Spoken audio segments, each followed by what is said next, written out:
There's something about you that people notice but never quite understand. They can't name it. They can't point to it. But they feel it.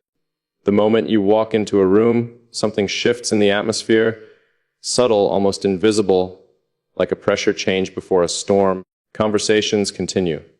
Lauder carries on.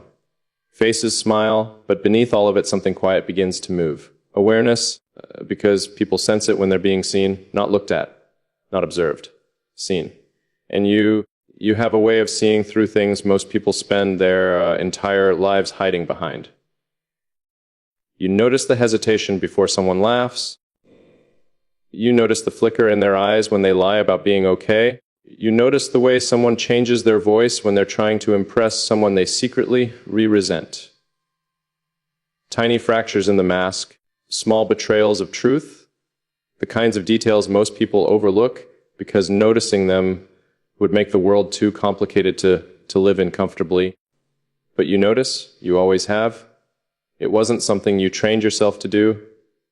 It wasn't some skill you studied or developed. It's just the way your mind works. You read people the way others read books. Patterns, contradictions, subtext.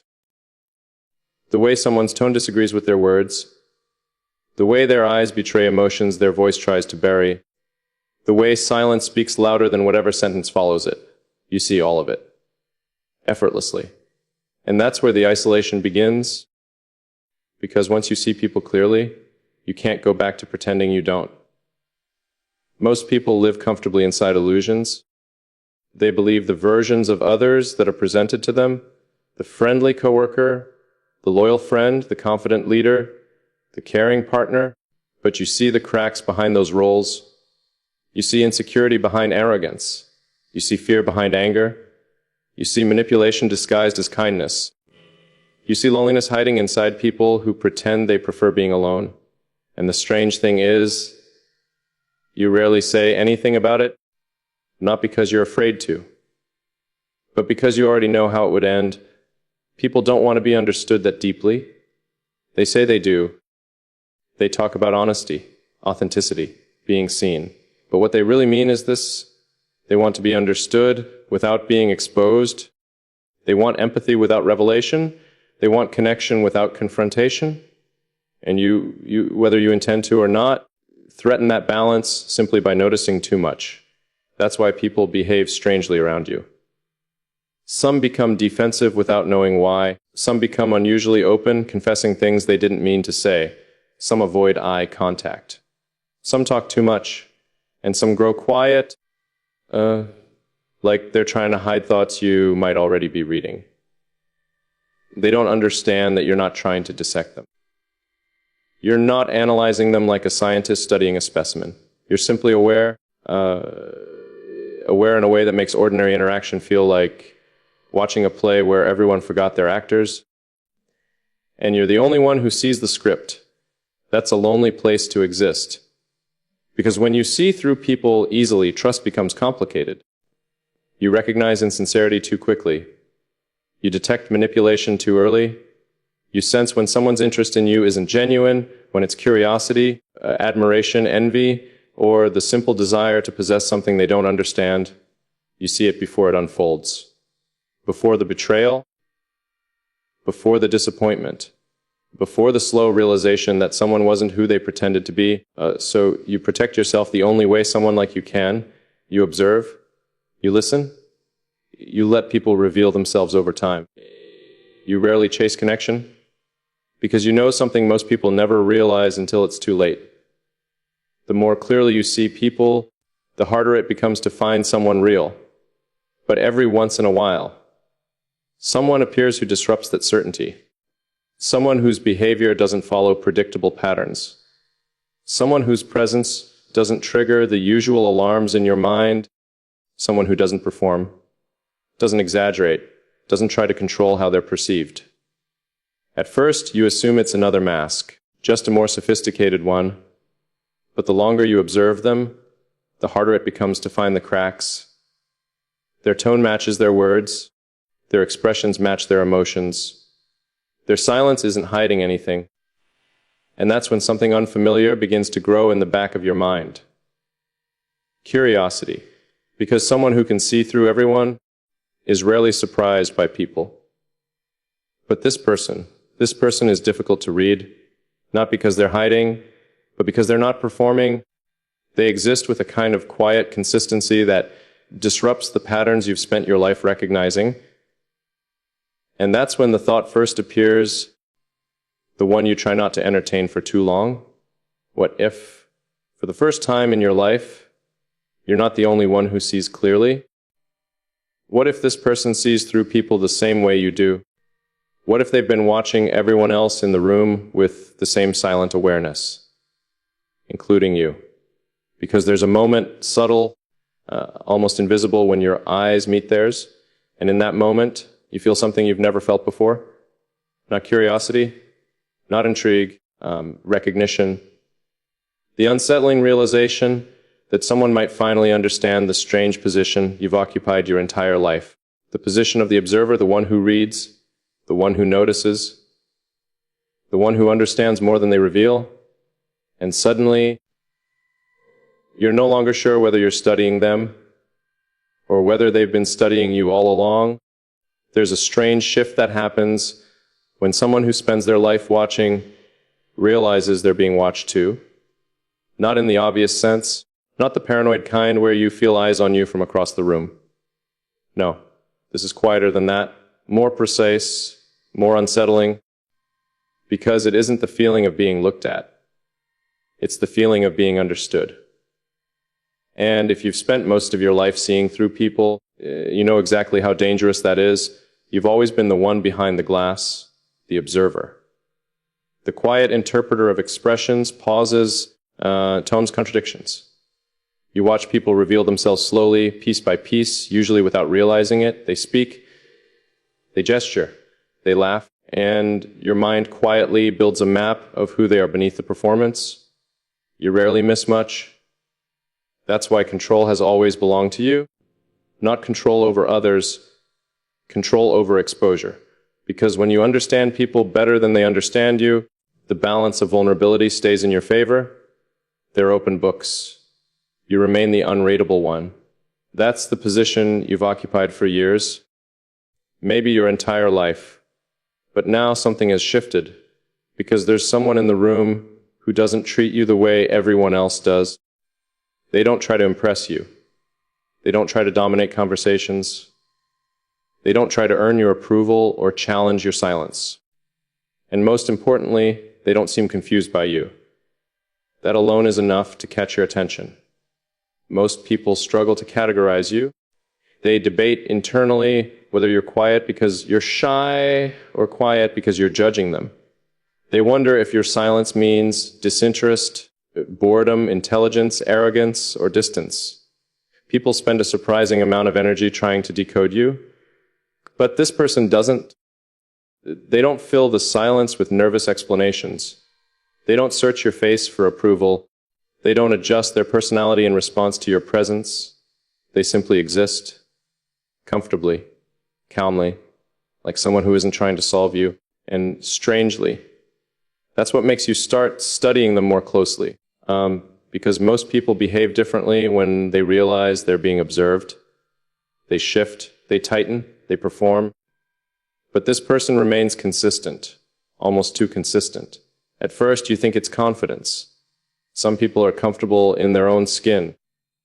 But the more you watch them, the more something else becomes apparent. Their attention moves through the room the same way yours does. Slow, measured, intentional. They listen more than they speak. They notice small details others miss. They catch the subtle tension between two people pretending to get along. They recognize sarcasm hidden beneath politeness. They recognize discomfort hidden beneath laughter.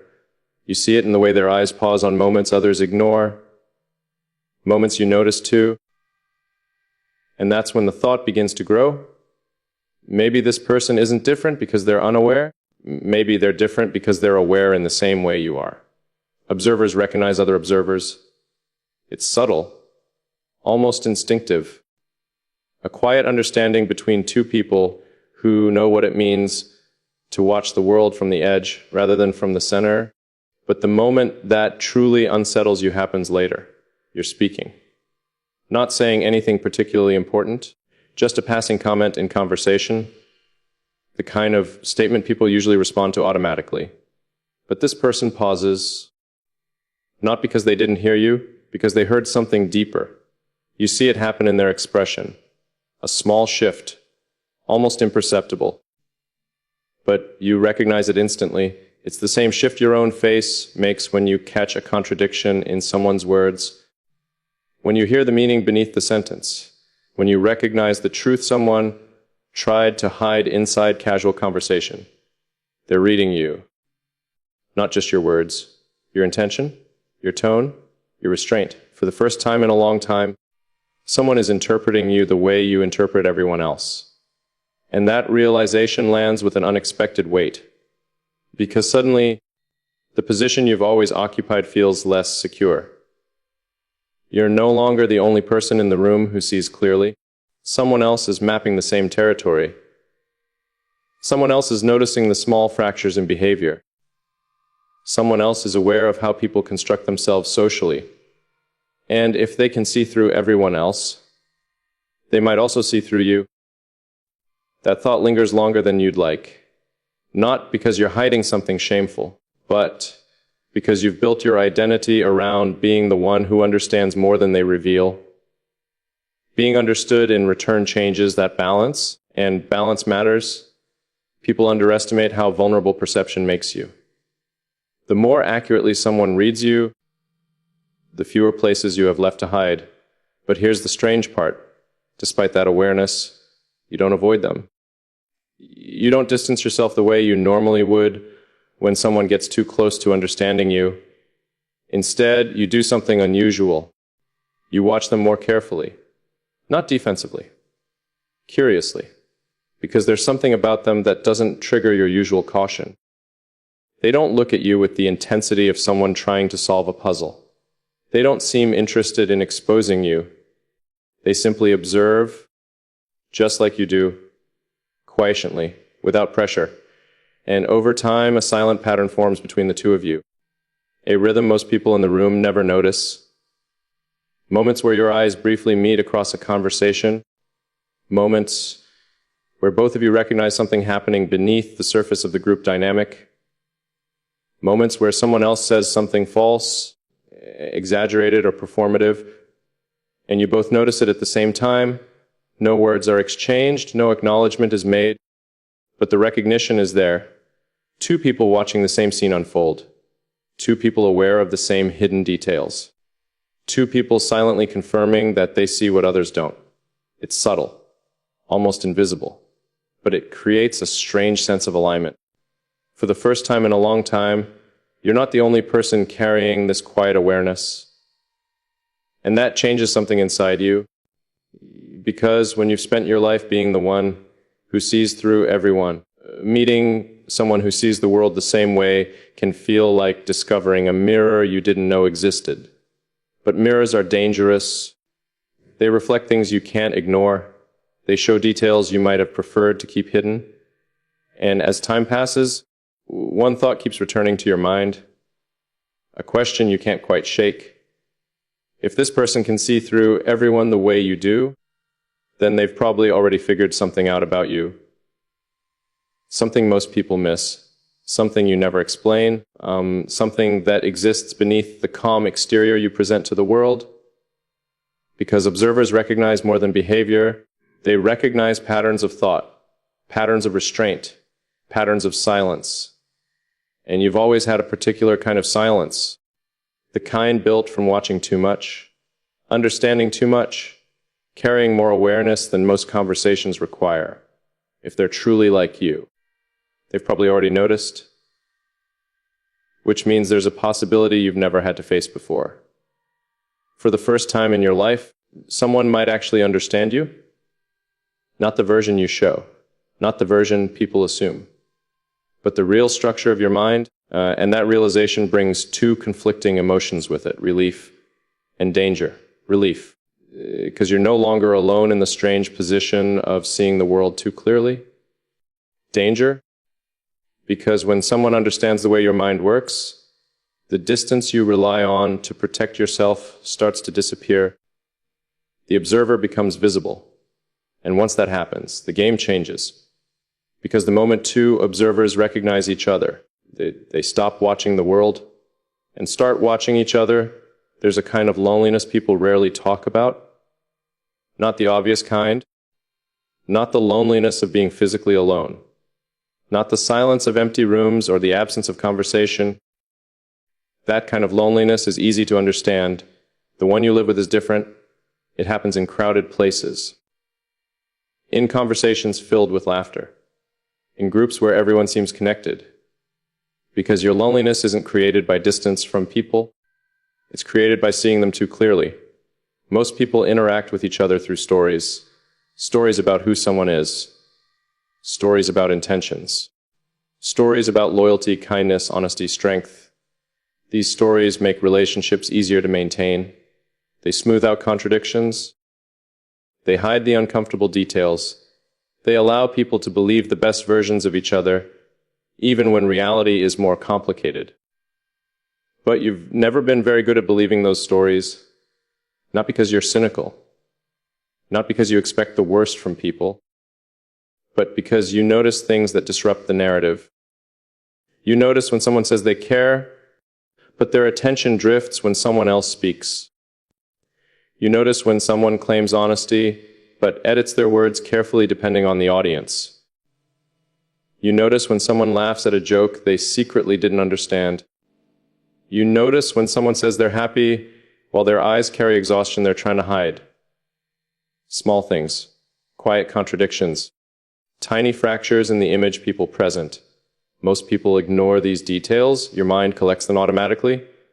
And over time, that awareness builds a strange kind of distance between you and everyone else. Because when you see the contradictions in people, it becomes harder to interact with the simple versions of them they offer the world. You see the insecurity inside the confident person. You see the selfishness hiding inside the generous one. You see the fear inside the person pretending to be fearless. And none of these things make you hate people.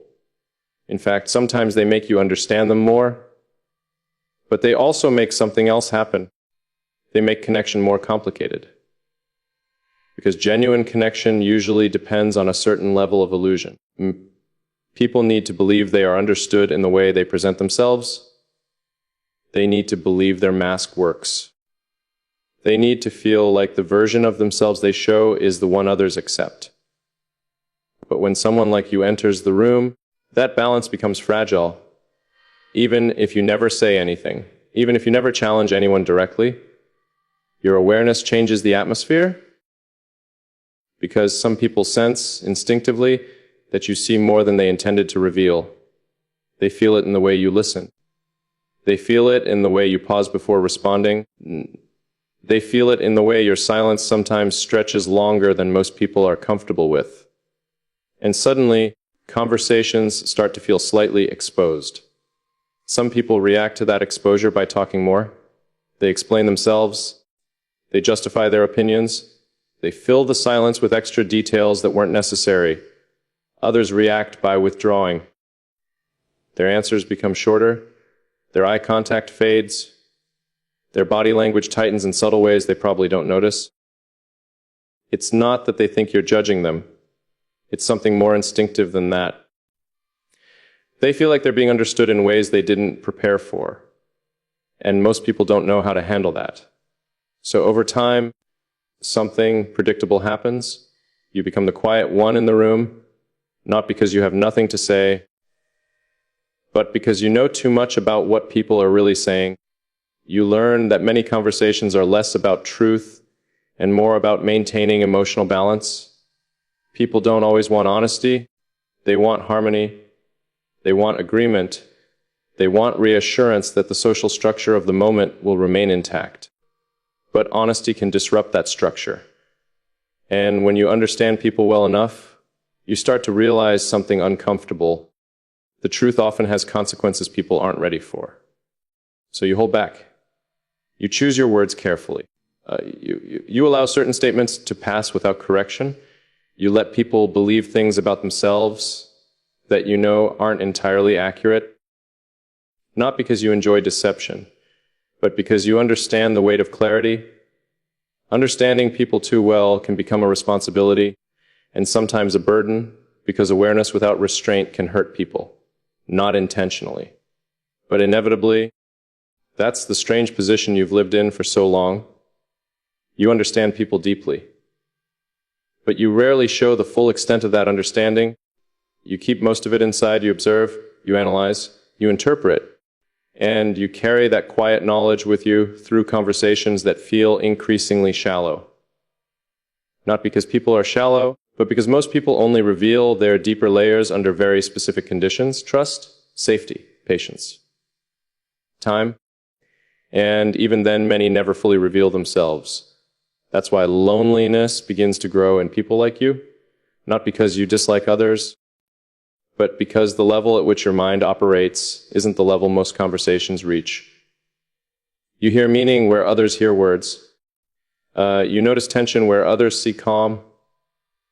You feel emotional undercurrents that most people never acknowledge. It's like listening to a piece of music where you can hear every instrument separately, while everyone else only hears the melody, and sometimes you wish you couldn't. Sometimes you wish you could simply exist in the surface-level rhythm of things. Laugh when everyone laughs, agree when everyone agrees, accept people exactly as they present themselves without questioning what exists underneath. Life would probably feel lighter that way, but your mind doesn't work like that. Once you see patterns, you can't unsee them. Once you recognize emotional signals, you can't ignore them. Once you understand how people construct themselves socially, you can't pretend those constructions are the entire truth. And so you exist in a quiet middle space, close to people, but rarely fully inside the world they experience. You participate, you speak, you listen, you connect where you can, but a part of you always remains slightly separate. Watching, understanding, translating, and most of the time you accept that reality. You accept that being someone who sees deeply comes with a certain level of solitude. But every now and then, someone appears who disrupts that pattern. Someone who seems to notice the same things you do. Someone who doesn't rush to fill silence.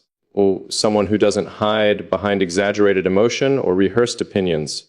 Someone who moves through conversations with the same quiet awareness you carry. And suddenly the loneliness shifts.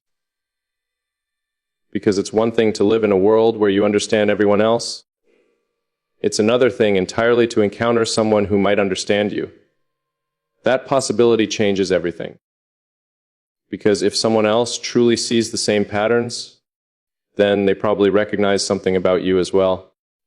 They see the restraint in your voice. They see the distance behind your calm. They see the thoughts you choose not to say out loud. They see the observer behind the conversation. And when that realization settles in, your loneliness doesn't disappear, but it transforms.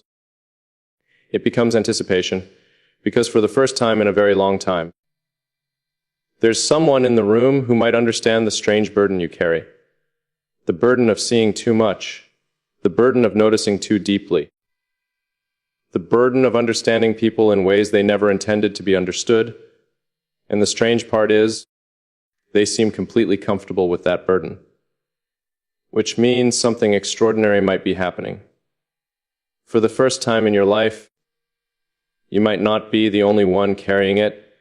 And when two people who see through the world finally recognize each other, something rare begins to form. Not friendship, not attraction, not curiosity. Something quieter, something deeper, something built from the simple realization that you are no longer alone in the way you experience reality. And for someone who has spent a lifetime reading everyone else, that recognition might be the most powerful connection that can exist. Because being understood at that level isn't just rare, it's transformative.